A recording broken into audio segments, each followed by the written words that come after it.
Hello, sensuals. Man, I've been missing to tell you that. I want to do a video today on emotional availability. This is inspired by a very late night discussion that I was having with a friend yesterday.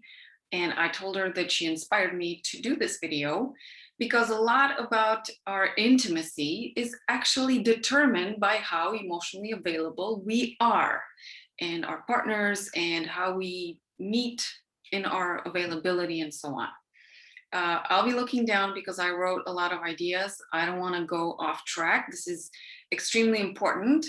And also remember that I have a coaching perspective here.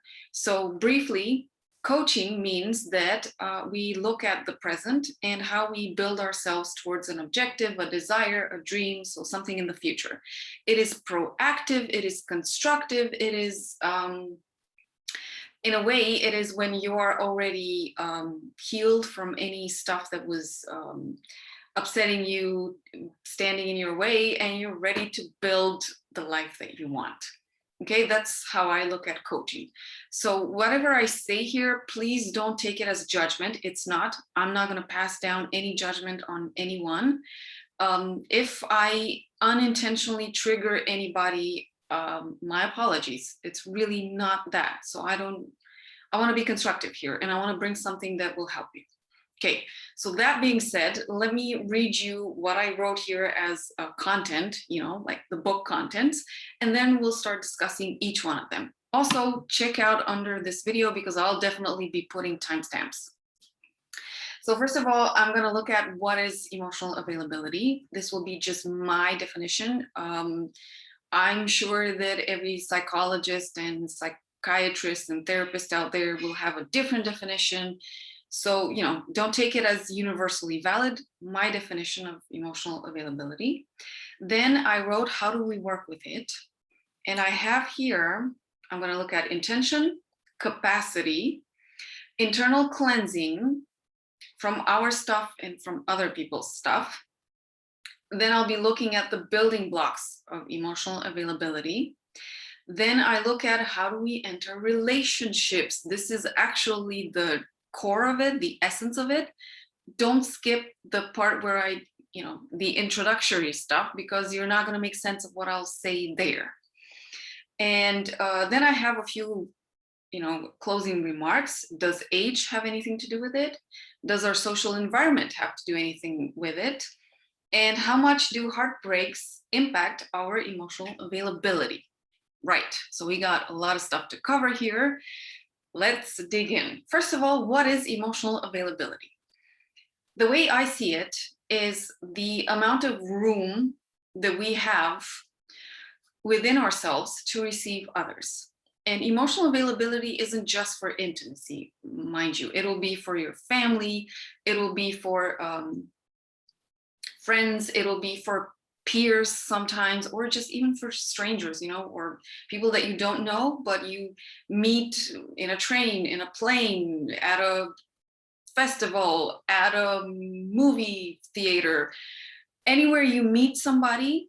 And for whatever reason, as life puts us in these beautiful situations, you have a moment where you're sharing something, or something is being shared, or something happens that opens you up, and the person that you're with, known to you or not, how much room do you have to actually receive the other person, feel the other person, connect with the other person?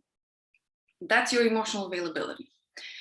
Also, very importantly, your emotional availability is pretty much like your physical condition in a way, meaning sometimes it's really high performing and you are on a roll and you're super, open, receptive, capable to take in stuff and to be there for people.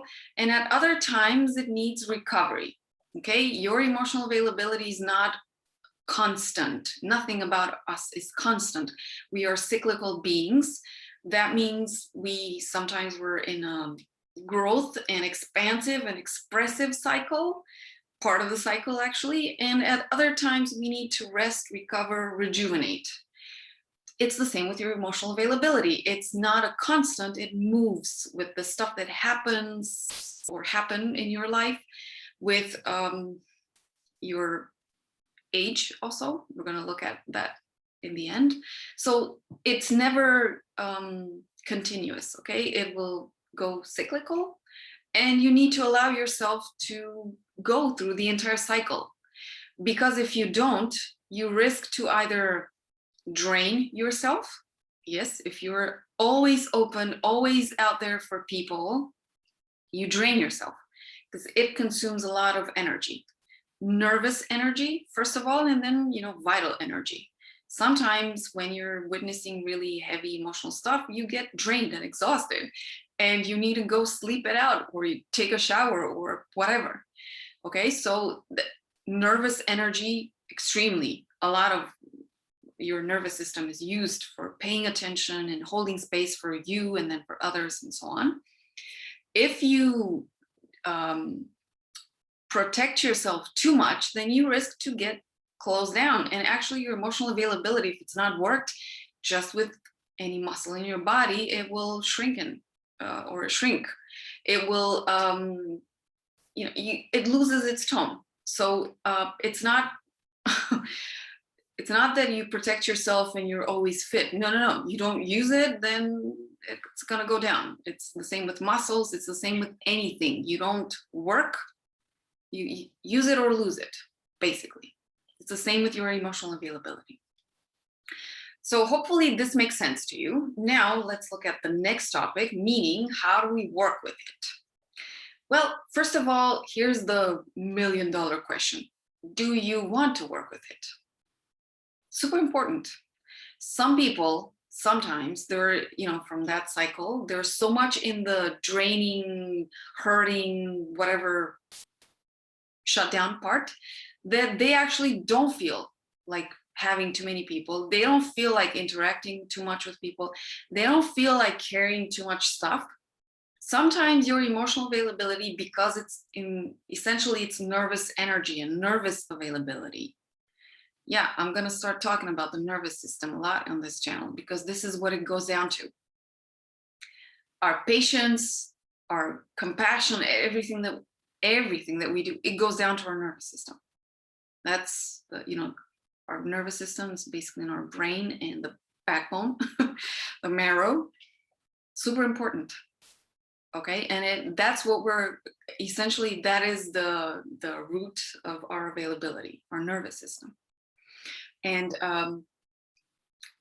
so some people are so much in the draining part of it that they don't really feel like opening up.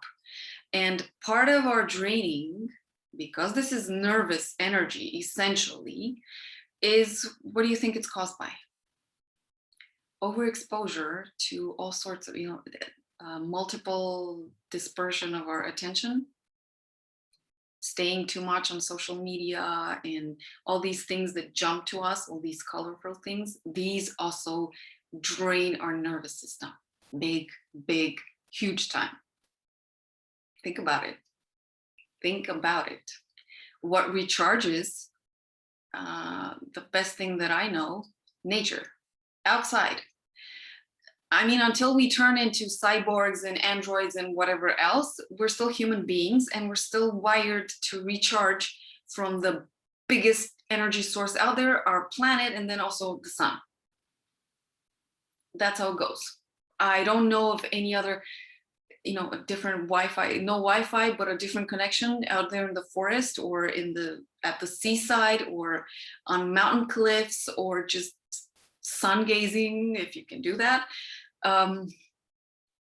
Yeah, I don't know of any other better source to recharge yourself, reboot your entire nervous system. I just don't know it. The nature and the sun are actually the equivalent of the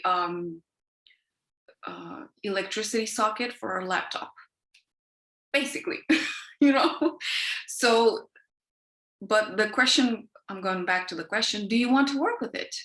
Because sometimes if you're so freaking depleted and you don't even know how to charge yourself, you don't even realize that you can charge yourself, then you don't even want to work with anything. So it's super important. First of all, what do you want? Do you want to work with it or not? That's where I always begin. Your intention and your willingness to do something or not. Because if you have a no somewhere, then you need to honor it and don't push yourself to do stuff that obviously you're never going to do them because you don't want them to. So you don't want to do them. Secondly, let's say you have a yes. So you do want to work with your emotional availability. Then we look at capacity. Okay. In the somatic experiencing training that I began, and I froze until it will begin once again in live presence, we were, one of the first things that we were taught was about our pot. Okay, how big is our pot? Meaning how, in terms of the nervous system, how free is our nervous system to take in charge? You know, charge from emotional stuff that happens out there, interactions, situations, information, you know, life. Again, it will use what? Our nervous system. And our capacity to be available emotionally to others is dependent on how healthy and how, let's say, flexible, meaning the opposite of rigid or charged or tense, our nervous system is. So whenever you want to work with your emotional availability, after you look at your willingness to do so, the next immediate mandatory stop is, what is your capacity? Where are you at? It makes sense. When you go to the gym, first of all, do you want to go to the gym? Your commitment is extremely important. Can't do anything without it. Okay. And the second thing is, okay, what's your level? Where do we begin working on? What are your skills or your talents, your gifts? How flexible, how strong, how cardio resistance, how much do you have it or not? What's your capacity? In terms of emotional availability, how flexible or tense is your nervous system? I know it sounds like extremely new and strange for most of us, but if you want to work on emotional availability, definitely go to, well, a therapist, but more importantly, I would actually start to encourage you people to, boys and girls, men and women, ladies and gentlemen, to go to, well, somatic experiencing practitioners or anybody that is working with the nervous system, anybody that does any somatic, so bodily related, body related, embodied stuff. So they work with the nervous system, but not just at a mental level. So it's not just talk based. It's also looking at your entire, how that thing is landing in your body. That person will be able to help you assess your capacity. They might not use this word. I'm not using professional words. I'm just using my own words here. But the idea is that they'll look at, okay, what's your intention? What does it mean to you, obviously? And what is your capacity right now? What do we work with? Okay. Next stop, let me see what I wrote on the list here, is internal cleansing. Okay. Even let's say you're not necessarily that charged with stuff. So your nervous system, aka emotional availability, is quite large and you're quite flexible. You can take in various things. Because you're living on a planet where there's trouble in paradise, let's call it like that, you're gonna need occasional cleansing. And what does this mean? It means that you need to recharge. It means to let go of stuff. In nervous system terms, it means that you discharge whatever tensions, small, medium, or large, you have through various techniques. I'm not going to get into those because that would be, you know, giving you an entire training, and I'm not yet trained to train others. But again, if you work with somebody who knows the somatic coaching, somatic therapy, somatic experiencing, somatic anything, they'll help you discharge whatever stuff you have. So cleanse, essentially. And what can you cleanse? You can cleanse your own stuff that annoys you, stresses you out, pains you, burdens you. It can be worries. It can be not knowing what's solution to, you know, what solution you have for your predicaments in your life at any given moment. Maybe unresolved emotions that you have, and that it's not that you have to go into the past. You can actually feel that something is weighing you down. And again, in a session, somebody will help you with basic questions and looking at your entire how you present yourself overall, they can help you pick up what is going on and if you need cleansing. Or you can cleanse other people's stuff. Yeah, other people's stuff. Actually, I said it well. So maybe somebody around you is worried, tense, in pain, in hurt, and you don't know how to help them, but because you're around them, you kind of feel the charge also. It's part of us. This is how we actually connect. And I'm going to look in a second at those muscles or skills or whatever we have there that allows for that to happen as well. It's not a bad thing if you take on other people's stuff. I don't want to say if it's good or bad either. It's just something that we do as human beings. So even if we just hear stories, they're gonna tense us. You know, that's why I'm super careful with sharing or hearing other people's stuff. Because if I'm already charged with my own stuff, because yeah, I'm a human being, everybody gets charged up at a certain point, then I can't really have an overload, an overcharge, because it's only gonna block me and it's gonna, you know, prevent me from doing my own thing, living. So yeah, we carry other people's stuff as well.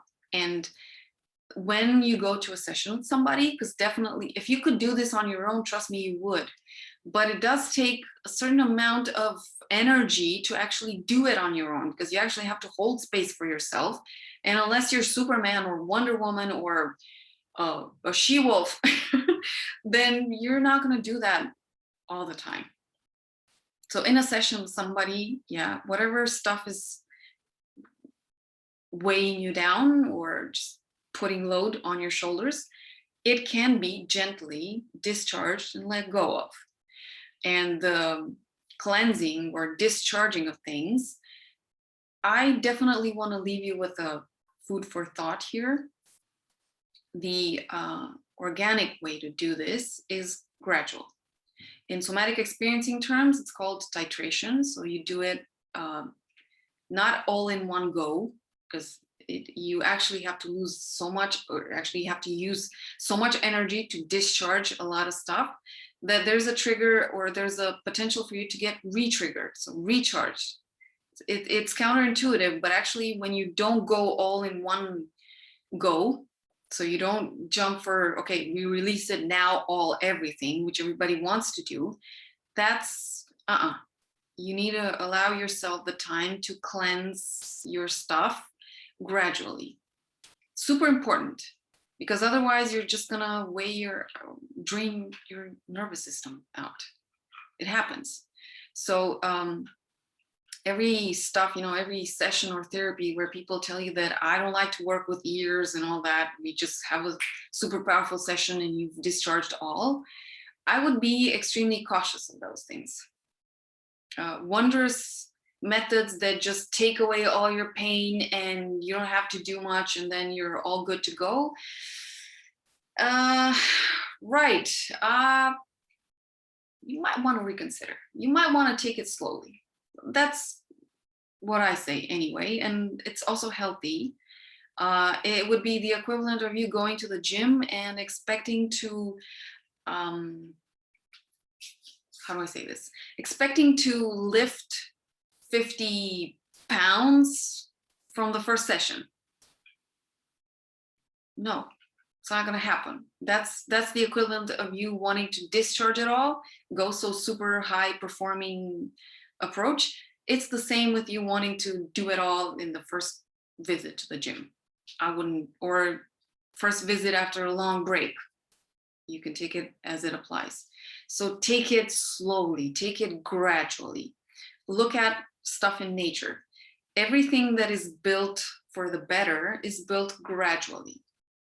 Nature doesn't just pop a seed and it turns the tree right, you know, the seed fell on the ground and then a full-grown tree, you see it the next day. No, it takes time. Anything that is sudden, abrupt, super fast is usually destructive. Fires, earthquakes, storms, hurricanes, you name it, it's meteorites. So anything that is fast, super fast, like that, it's in most cases destructive. Nature builds And again, unless we're turning into cyborgs or androids or robots or whatever else we're turning into, we're still built and wired the way nature is. So we take it gradually and slow. Okay.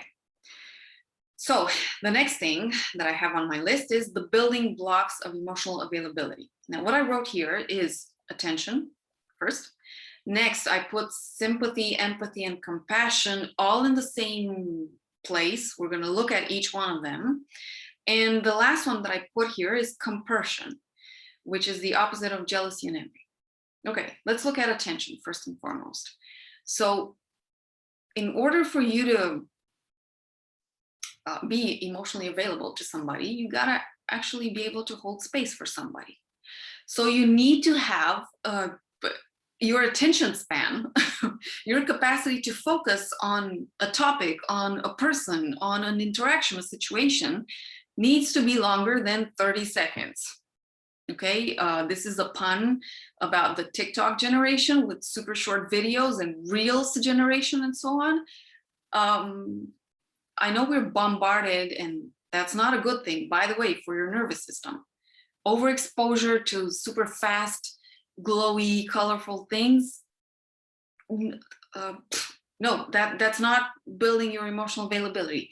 That is the #1 tool to drain your nervous system, hands down. So if you ever want to mess yourself up, yeah, keep going for those things and see how much you're actually capable to be emotionally available to other people around you. If you think holding an attention, like longer attention spans, are old school, old age, for old timers and so on, boy, I am so sorry for you, or girl. I mean it. I don't know who interacts in just 30 seconds and then they move on to others. And maybe it's a speed dating thing, but I dislike those, by the way. It can be fun for once, but you don't really learn anything. You don't make much. You don't build anything with short attention spans. So your ability to focus the attention, your capacity to pay attention to things, is the first building block of emotional availability. How do you work on that? Well, take your pick. Whether you want to go for any kind of workouts that take you longer than 15 minutes, whether you want to go for content, educational material that actually is longer than 30 seconds, whether you want to read books like this, or listen to audiobooks, but listen to them all through, whether you listen to podcasts who are not just 10 minutes, but longer. So that's how any other way in which you train your attention muscles and your nervous system to stay focused on one thing at a time for longer periods of time. That's it, really. In meditation, or in the realm of working with your consciousness, super consciousness, and so on, there are visualization techniques that actually have you holding in your mind an image, but holding that image for as long as you can. That's the best way in which you can do it. And you can use a specific image, like let's say that I'll be looking at those strawberries behind me. I'll look at them until I form the image on the retina, and then I will close my eyes, shut down my vision, and see them in my mind's eyes, and hold that image of the strawberries for as long as I can without being drawn into other thoughts and so on. That's also a good practice. In terms of sexuality and intimacy, well, this is my turf. Somatic practices related to sexuality that take you slowly into it. Best way to work on your emotional availability, especially for your intimacy.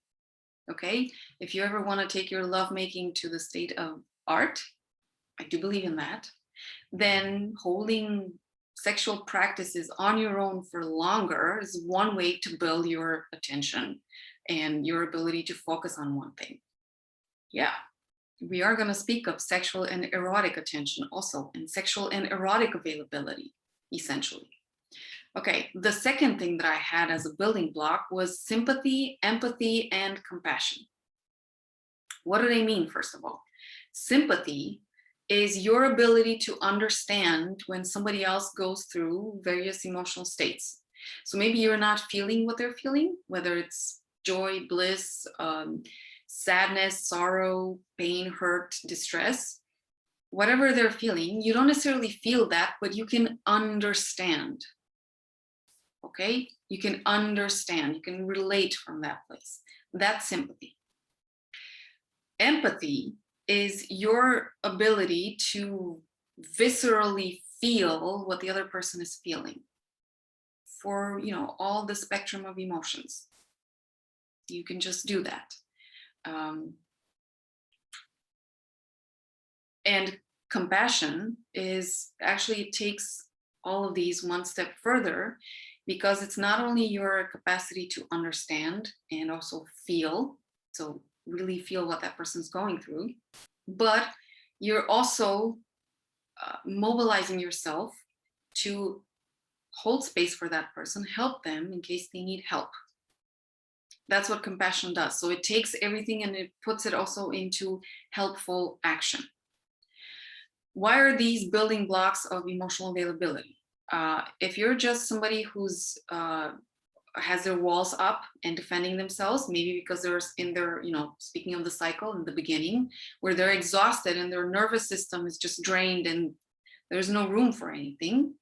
So unless you're there and you need to put your walls up because you need to survive, first of all, then yeah, you're gonna, if you want to relate and really draw the juice out of an interaction, a relationship, a life event, situation, a stage in your life, then you need to be emotionally available there. Part of what makes us humans is our emotional availability. And part of what makes us mammals, because I guess many of us who have pets at home or who interact with nature, plants, trees, anything, you will feel that there's also, I don't really have, I mean, with animals, mammals especially, it's easier to explain. You can kind of feel when an animal feels for you. I'll give you an example with my wolf. If I'm into pain, because sometimes I get in physical pain, and I'm lying in my bed and squelming, whatever, screaming, shouting, whatever I'm complaining, then he'll come right by and sit next to me. He doesn't do anything, but he just stays there with me. That's how he knows to hold space. If I'm happy and I'm all joyful and expansive, guess what? My wolf's running all over the place. He's happy. He brings me the ball, or he wants to go outside for a walk. If I kind of feel more energetic and run and talk, and he's doing that as well. So we also have that, you know, animals also have emotional availability, mammals especially. With nature, gee, that one is harder to explain, partly because I never tried to, but I did know of these stories where people had these really tight connections, let's say with the tree, and whenever that interaction was gone, the tree would somehow not necessarily dry, but you could feel that it was withering somehow. I can't really explain it. I'll just leave it at that. Let's say that there is emotional availability with other life forms, not just humans. But coming back to us as humans, interacting with others, emotional availability is a super high, super important resource. In terms of intimacy, what does sympathy and empathy and compassion look like? Sympathy, let's say that we hear not just our lovers, but other people, maybe we're interested in them, they're not yet our lovers, but we can try to understand what they're going through without judging or positioning ourselves as superior, equal, or inferior.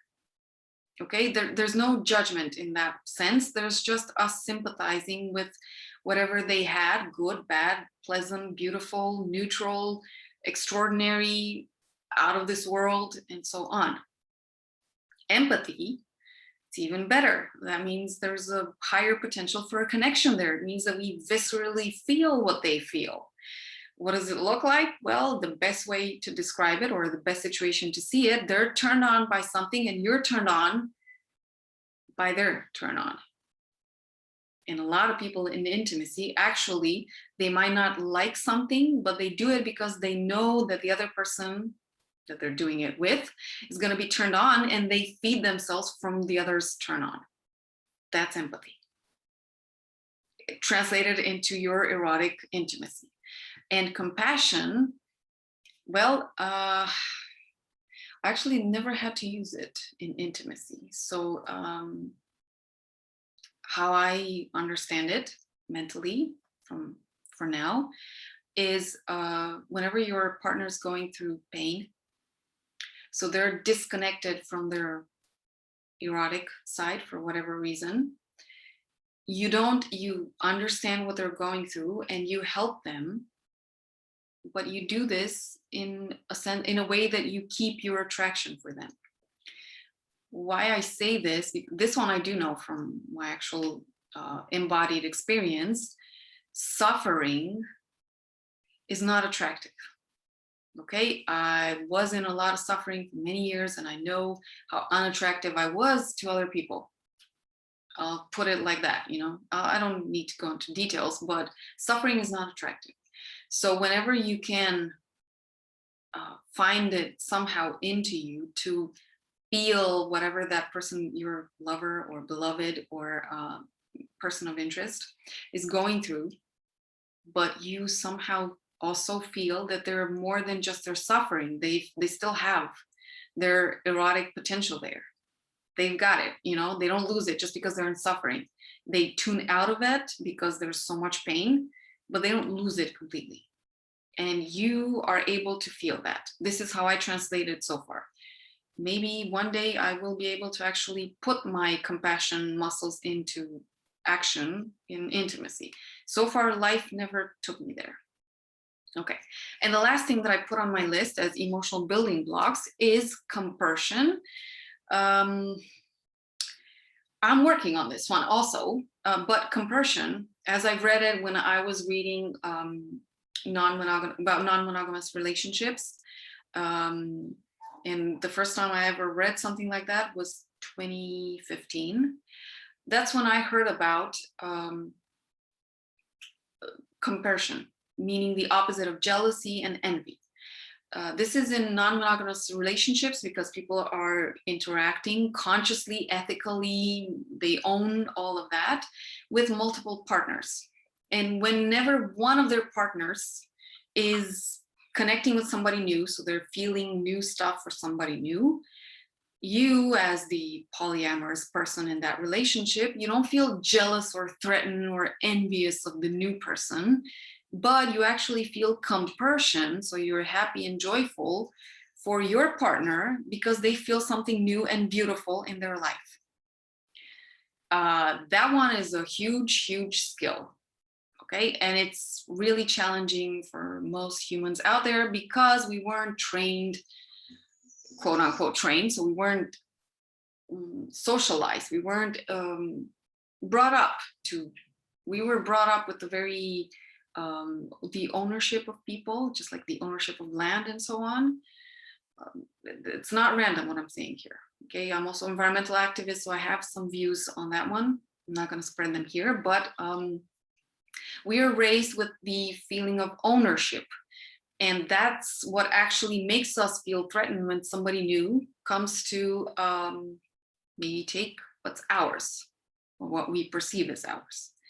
So this one actually requires compersion, especially in intimacy. It requires a higher level of consciousness, understanding, super emotional or super available nervous system to take in all those things, and remember yourself that that person is more, you know, they're not just yours, they're their own unique being. You are more than just that interaction with the other person, and you have more stuff in your life, and not one emotion is not defining the totality of who you are. If this doesn't sound very grounded, I'm sorry, I don't know how to explain it better than this. hopefully still it will be helpful to you.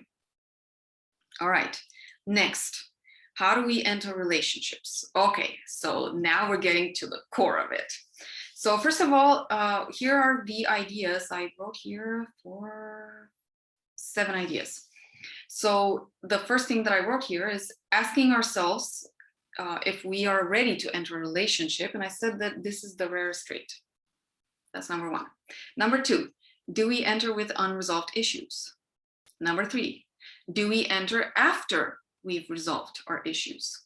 Number 4, do we level with our partners? Number 5, when something happens in the relationship, how do we work on our emotions? Number 6, what do we wish to leave our partners with, emotionally speaking? And number 7, what do we take away from our relationship? Okay, lots of stuff here, lots of juicy stuff, but this is the core of it. So when we enter relationships, number 1, do we ask ourselves if we're really ready for a relationship? Here's where I come from when I say this. I was mentioning in the discussion that I had late last night with a childhood friend that most people, they can't stand to be alone. This is the reality for most of us out there. There's a lot of charge around being single, negative charge. Not only did I do a video with, do you feel, I don't know, discriminated if you're for being single, but there's more to it. There's our own fears that maybe we're not worthy, we're not validated, we're not, we're not socially attractive or valued as much because we're single. And when we're in a relationship, when we have a status, when we've married, and hopefully we've married well for most people, when there's just somebody there to keep us company, then all those things are charges that we have with being single. Okay, I'm not sure, I never did a poll in my YouTube channel, maybe I should do it. How many of us are single and how many of us are afraid to be single? Not for life, just for certain periods of time. Most people, and this is hazarded, or yeah, it's kind of hazarded because I don't have a study for this, but I'm going to say it as it is. Most people, they want to be in relationships and they jump from one relationship to another. The consumers, that's what I call them. They consume relationships. And they don't give themselves enough time to recover, but like properly recover, nervous system, emotions, clear up their minds. What do I want? Who's the right person for me? And so on. So most people just don't even ask themselves, am I actually ready for a relationship? It doesn't mean that you don't, I'm not saying you should go or not in a relationship. So remember what I said in the beginning, I don't want to judge anybody. This is the one thing that very few people ask themselves. Am I actually ready for a relationship? Okay. And at this point, this is where one place where I feel that a therapist, counselor, somebody that you can talk to can actually help you clear up your mind, because sometimes it's really hard for us to see from within because we're right in the middle of it. So we can't see clearly. Sometimes people can see clearer from the outside. Not all people. I would definitely encourage you to go with a trained person.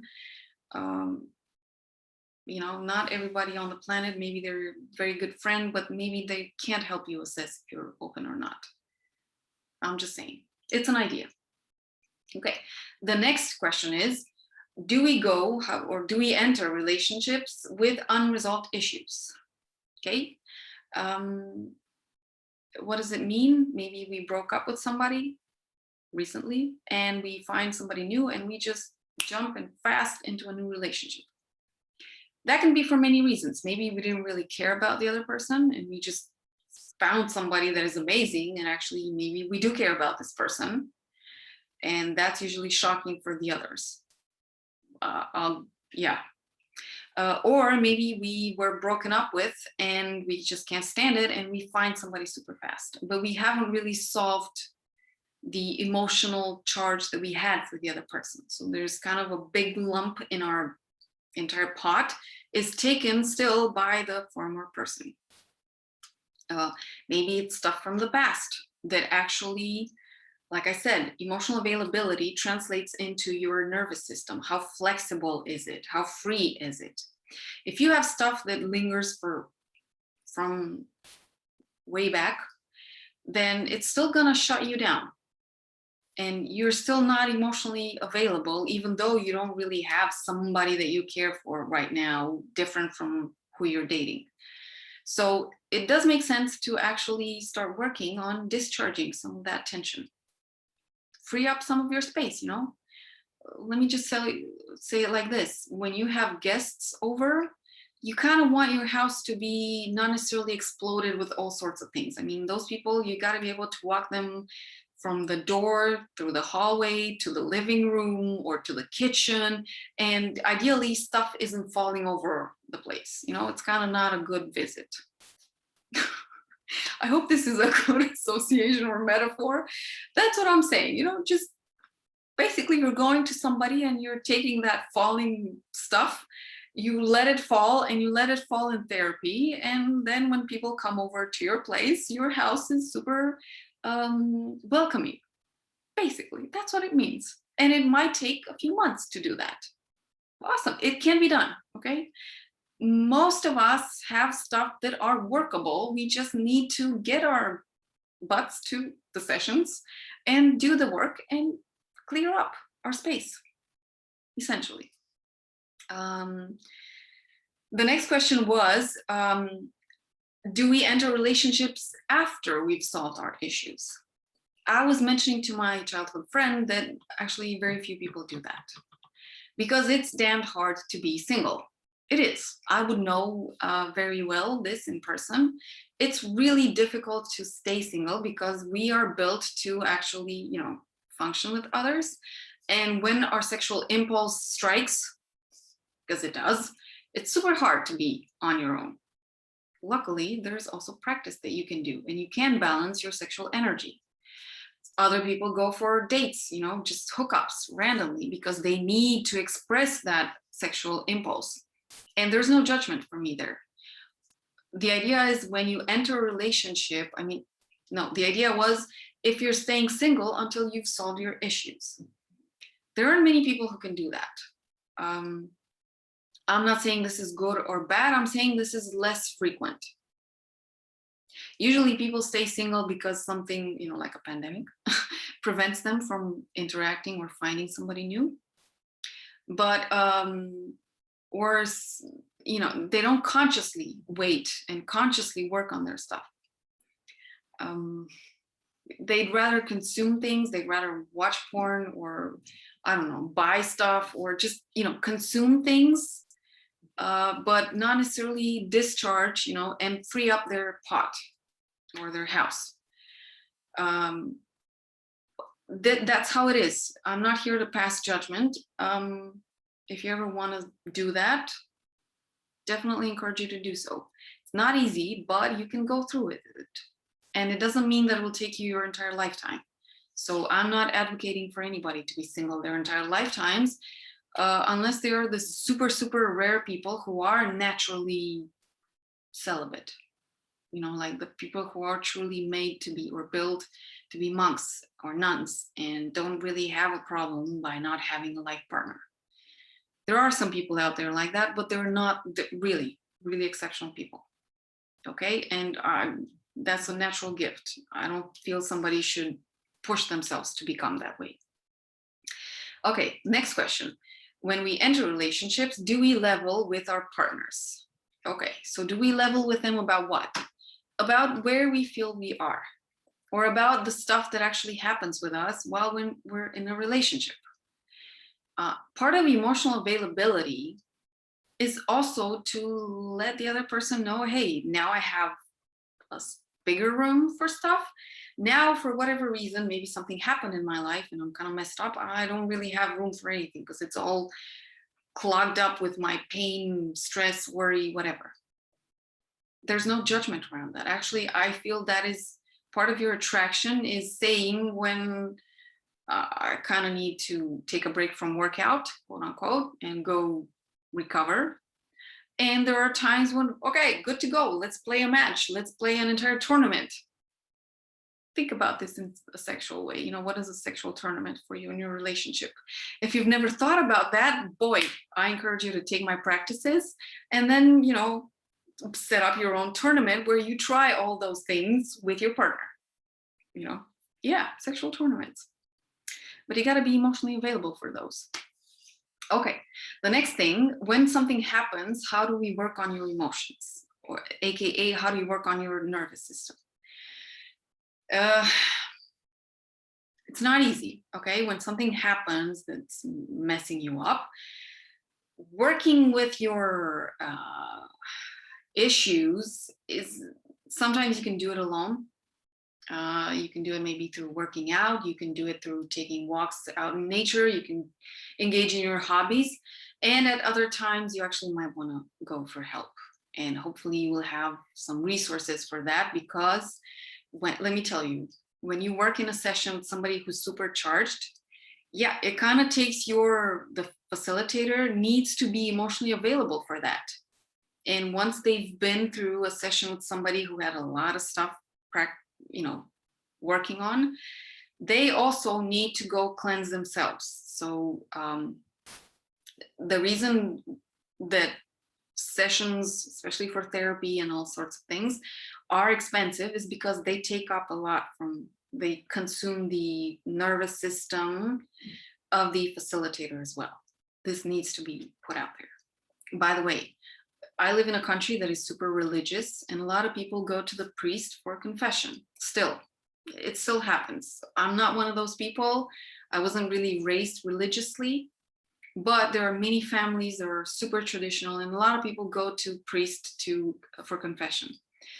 I have all sympathy for the priests that actually have to go through a confession and hear all sorts of things.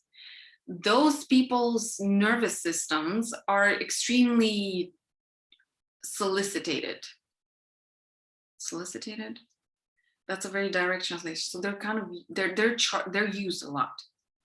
Those people also need to cleanse, you know. And I didn't really like the church much, meaning I don't know, religion, something with me there. But when it comes to thinking of priests that do confessions, all empathy there for them.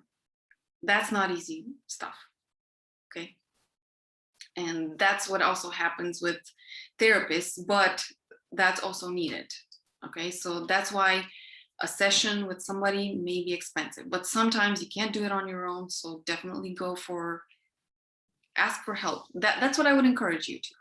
If you can. If you can't, there have got to be other methods out there to help you. Maybe I can do a video. You know what? I'll do a video sometime in the future with stuff that you can do at home to discharge some of your tension. You know, tension that you carry in your nervous system, stuff that clogs your emotional availability. I'll think of something and I'll definitely do a video with, I don't know, 2 or 3 methods for that. Okay, next, what do we wish to leave our partners with? Okay, so not all relationships are for life. Sometimes it's just for a season. And asking ourselves, yeah, the fact that you have the room inside you to ask yourself, okay, now I'm dating this person. What would I love to or wish to leave them with? It doesn't mean that I can actually make that happen, because they take away from the relationship whatever they know they choose to, or whatever they can take away from it. But still, when you ask yourself, hey, what do I want to leave this person with? That's another sign of you entering a relationship from a creative or constructive place. That shows emotional availability. Yeah, I actually care about this other person, even if I'm dating them for a week, for a month, for 3 months. And it's an open-ended question, because everybody will want to leave their partners with, I don't know, exotic experiences. their ability to talk more or be more open, share more of their stuff in intimacy. So be more communicative in intimacy, or be more receptive. How do you do that? Well, you show receptivity first and foremost. That's the best way to leave others with our gifts, actually, to show them, share them, our gifts. So yeah, open-ended question, but the fact that you're asking yourself this, what do I wish to leave this person with? That's definitely a way in which you show that you are emotionally available for others. And last question that I had here when we enter relationships, what do I take away from a relationship? Super important question to ask yourself. Everybody has gifts, bigger, smaller, compatible with us or not, doesn't matter that, but everybody has gifts. When we're interacting with somebody, okay, something drew us to them. We recognize something that we also have, because otherwise there is no way we don't understand the other person completely. So, can't relate to them. But then there's also a reason, usually, that is not so obvious in the beginning. What do you take away from a relationship? Usually that's, again, emotional availability on your behalf to grow. So to expand yourself more. So yeah, I keep hitting this is a paper flower, that's what it's called. So yeah, super important question. Again, it's open-ended because everybody's going to take away different things from the relationship. So yeah, okay. And last questions. Now we're getting just to the checkup questions. Does age have anything to do with your emotional availability? Well, probably yes. In terms of health, a lot of the dis-ease that we have is somatized. And the more you're going to listen to the work of Gabor Mate, he's a phenomenal psychologist, and he has a book, When the Body Says No. And he's showing how a lot of the illnesses that we have actually comes from our nervous system and stuff that we were holding on to, tension in our nervous system that somatizes in various ways. I remember that I did back in 2017 a video on what does a sexological bodyworker do. If you're going to check out that video on my channel, you're going to see that in the comments, I have at least one man who came from Reddit. And when I mentioned about dis-ease in that video and how we can somatize various illnesses, they were put off. They thought that was unscientific, unmedical, unprofessional to say. Well, I'm super happy that I'm accessing more and more of the work of these people, which actually explain, hey, illness doesn't just show up randomly like that. There's something that you've done with your nervous system, which is connected to everything in your body, and various organs in your body or systems are gonna fail eventually, because for years and years, you've held on to stuff that wasn't really helpful. So, and this is the benefit of doing somatic experiencing work. So I'm going to do a video eventually, what is a sexological bodyworker versus a somatic experiencing practitioner, just because I've done these trainings also. And yeah, age does have something to do with it, because your nervous system, the more you go through life, if you don't work on yourself, then your nervous system's going to be more tense. And it's going to start to manifest illness. Check out the work of Gabor Mate. Okay, don't take my word for it.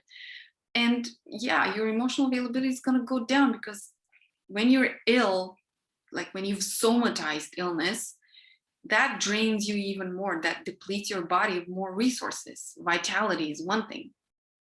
So you're not going to be emotionally available for others that much. So age and also health, they do matter. They do have a connection. That's why health is super important. And that's why doing self-work, inner work, cleansing yourself, super important. Yeah, if you want to be emotionally available for relationships, you got to be in good health and in good emotional or nervous system health. Okay, does our social environment have an impact or matter when it comes to our emotional availability? Absolutely. If your emotional environment sorry, if your social environment is one where people can't really talk much, they're not used to holding space for others, going through emotions, we judge them and so on. So we don't allow people to be people because we don't do that in society. Yeah, then your social environment is definitely going to have a negative impact on your emotional availability. It does matter, even in the workplace. And I was walking with somebody the other day, and this person was telling me that, you know, I was in the president of an NGO. And when I was challenged because of the work that I do with sexuality, I was challenged behind my back. I'm always going to remember this. That person never came to say it to my face. I decided to walk away. And this person was telling me now, yeah, but you were in the leader's position. You should have been more, what was the word?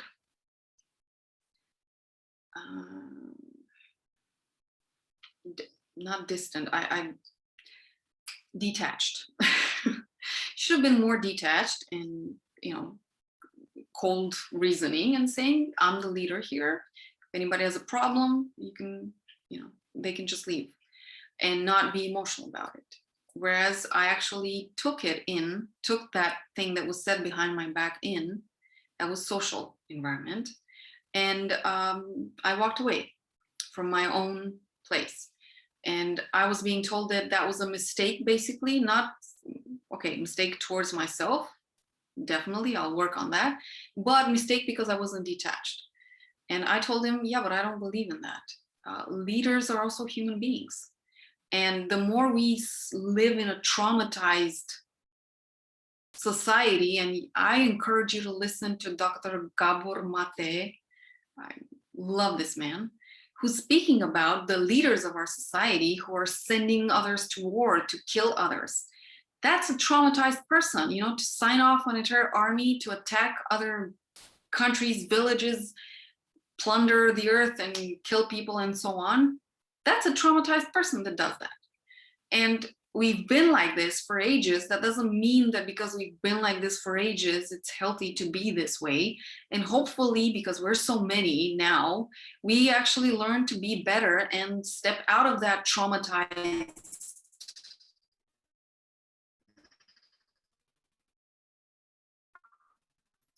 way of being, and, you know, rebuild our social environment. We don't have to attack, kill, show cold-blooded instincts when we're leading and so on. That's hopefully in the 21st and 22nd century also, we're gonna learn to live differently. And yeah, I'm a big believer in that. I love Dr. Gabor Mate for this one. Okay, and the last question, how much do heartbreaks impact our emotional availability? In one word, a lot. Why? Because heartbreaks, they actually take a toll on our emotional availability. When you're going through a heartbreak after heartbreak after heartbreak, kind of wears you off, and you're losing, or you're consuming a lot of vitality and energy. That's the essence of an internal conflict. Something's going on with you that is unsolved, and to translate it, you know, in a very palpable way, it's something's going on with your nervous system. That's where your heartache is, in your nervous system. Tension that your body carries, and it rewires your entire system. And nervous system is connected to all the organs in the body. That's how you get depleted, basically. So heartbreak after heartbreak after heartbreak is gonna take a lot of energy on your behalf to get back to function. Yeah, even just when you're carrying an internal conflict that is not solved, your entire system, just in order to be okay, is drained in order to manage itself with that huge amount of tension that you carry. That's why it's super important to do work to take care of yourself, or to seek help to take care of yourself. So emotional heartbreak after another, you know, we don't really, some people, because they've been heartbroken even just once, they can shut down completely. and probably because there was not too much room in their system. Others, they've been heartbroken time and time again, and then they shut down because there's all the space is taken up with all that pain. So we can, so our nervous system is resilient. We can recover, but we need to do the work.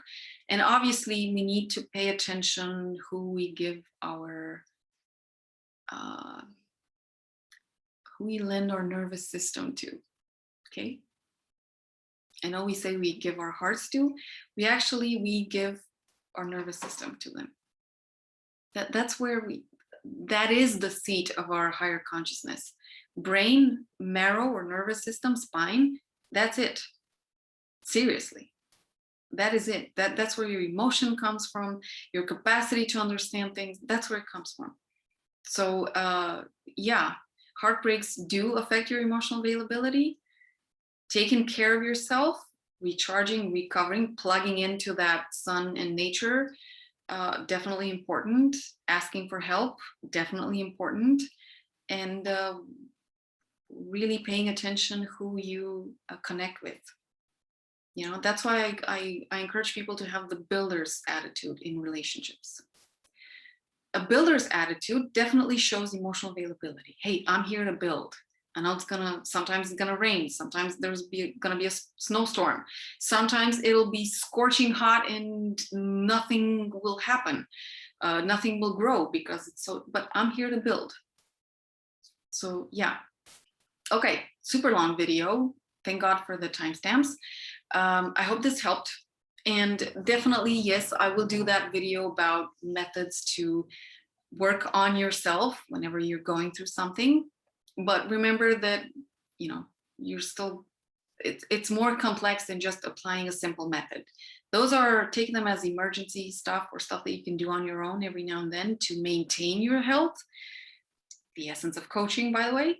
But if something is really, really big, profound, definitely seek help.